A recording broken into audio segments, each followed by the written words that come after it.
So, what exactly did Johnny Ringo do to piss you off? Well, him and that other bastard. Roscoe Bob Bright? Yep. They both deserve to die, and I promise I'll tell you why. But first I need to tell you about the Cowboys' new boss, Curly Bill Brocious. Herb's coming! Get ready, boys.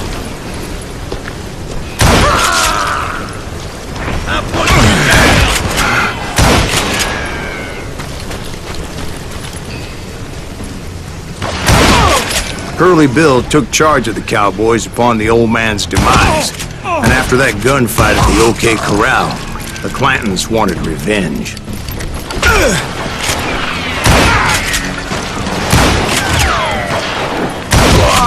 So they murdered Morgan Earp and grievously wounded his older brother, Virgil. Get him from the side!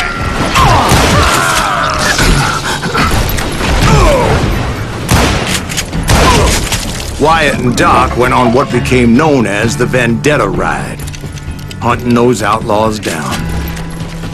So when I showed up, that's who they thought I was. You yellow bastard!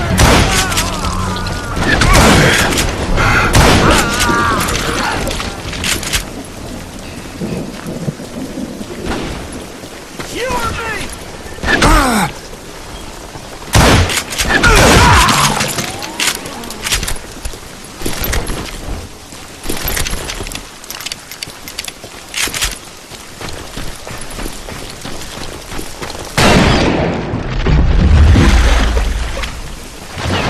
There were killers around every corner, all wearing red bandanas. That's how the Cowboys identified each other, and I was beginning to wish I had one myself. But I wasn't about to let Ringo walk away unscathed, and that's what drove me forward.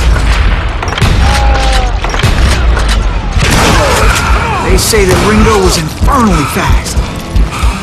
I hardly saw anyone faster, boy. Certainly not Wyatt Earp.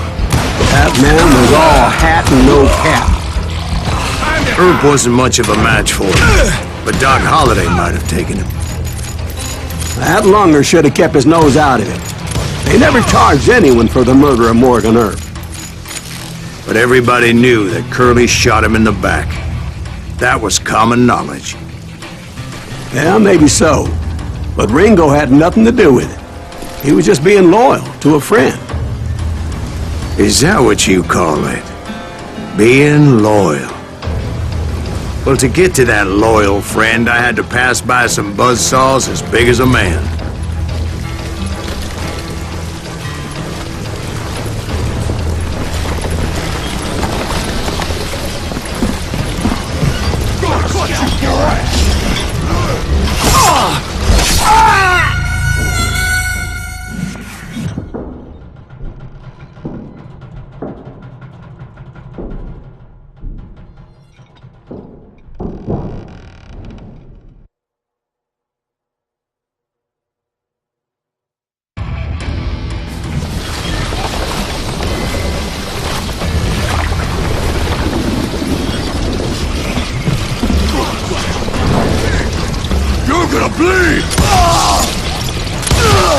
Excuse me, sir. I have a question.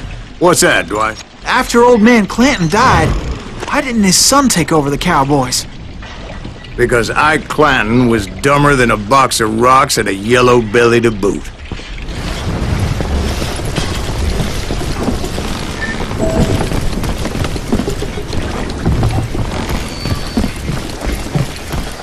Now, where was I? Taking down the entire cowboy gang single-handed. Indeed I was, Jack.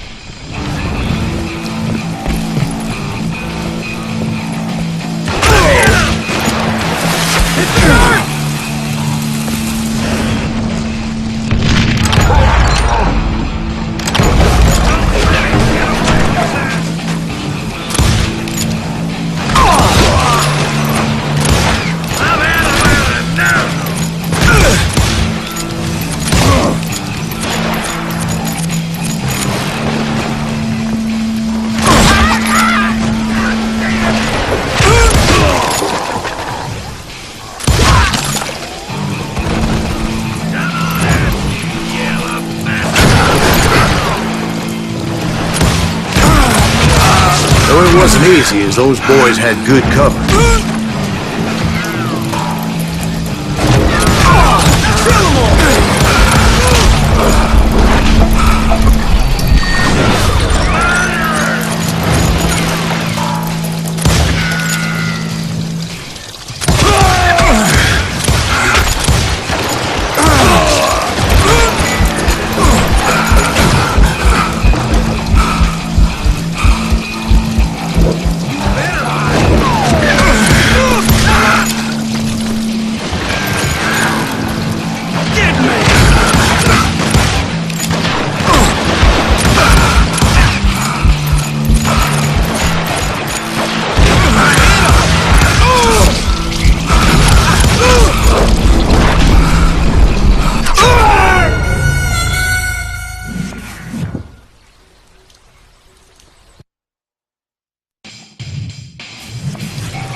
Get around corners.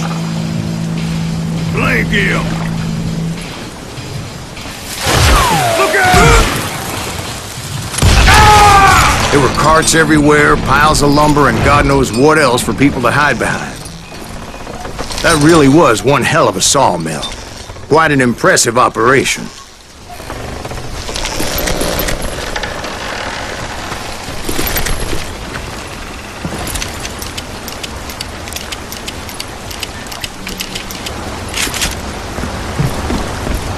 And where was Curly Bill? Did you see him? I'm about to get to that, Ben. Patience. I'm painting a picture here. There was this beautiful waterfall and a crystal clear stream that led to a verdant valley that was truly... Consider your picture painted. What happened next? Well, finally the bastards that were still alive made a last stand.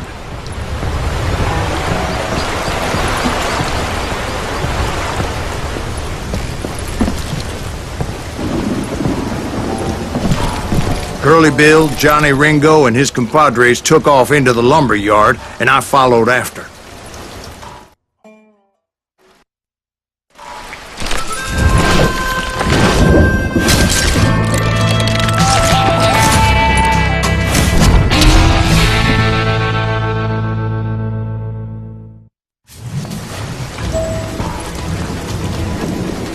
Are you saying they ran? Cowardice was not in Ringo nor Curly Bill's nature. No, sir. I never said they were running scared. They just wanted me out in the open. Time to dance with the devil. Working for Wyatt Earp. Did that sumbitch Earp send you to kill me?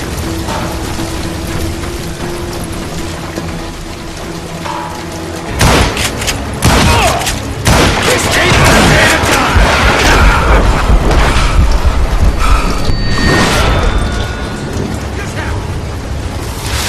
Damn!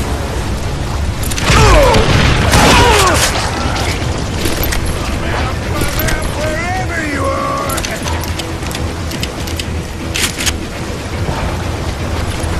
You working for Wyatt Earp? More? Let me out here!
Your pace, brother. I want to see you dead.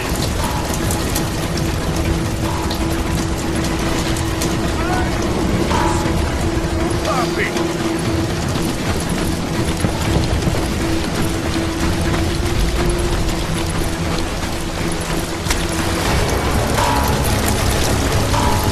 Come on out, son.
Ambrosius gave me no choice but to take his life.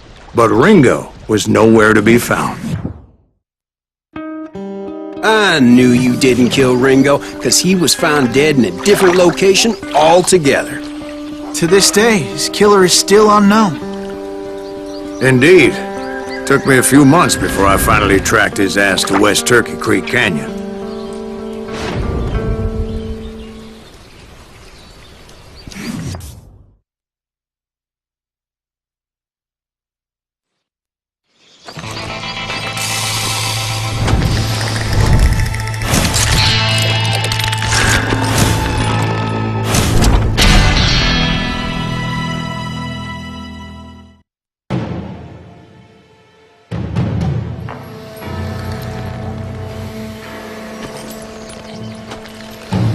That's incredible, sir. I always thought that Doc Holliday was the one that killed him.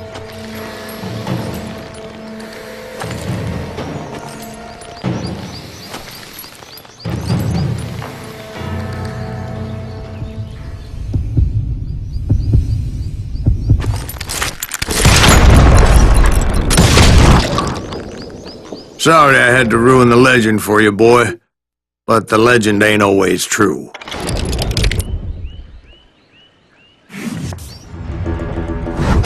Doc Holliday had nothing to do with the death of Johnny Ringo.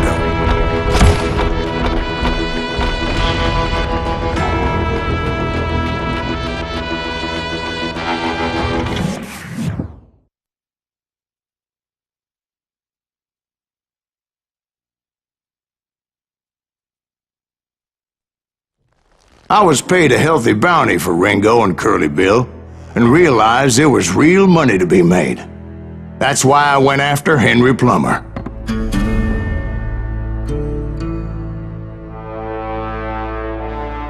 Wasn't he the sheriff who augmented his income by shaking down miners and robbing gold shipments? That's the one.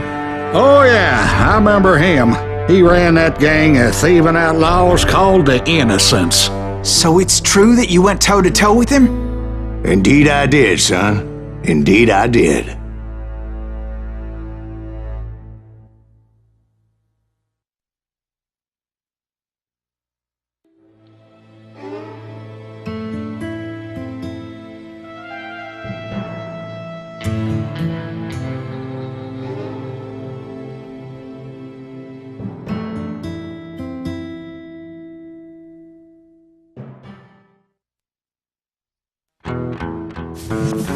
I knew I needed resources if I was going to track down Roscoe Bob Bryant, and hunting Plummer looked like a good way to get rich quick.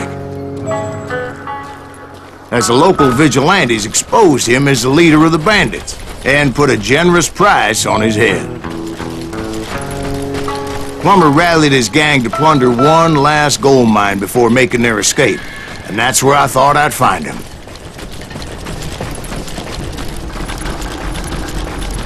It makes me nervous standing so close to all these goddamn barrels of gunpowder. Why would you be nervous? No one has the cojones to... Oh, yeah? Well, who the hell is that then? As my late father pointed out to me more than once, God made men, but Samuel Colt made them equal.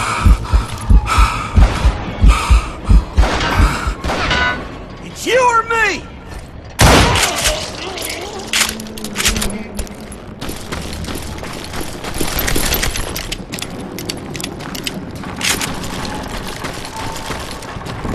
I knew that dynamite wasn't mine, so I decided the polite thing would be to return it. It was the biggest gold rush since Sutter's Mill in '48. Unfortunately, prospectors weren't the only ones drawn to those riches.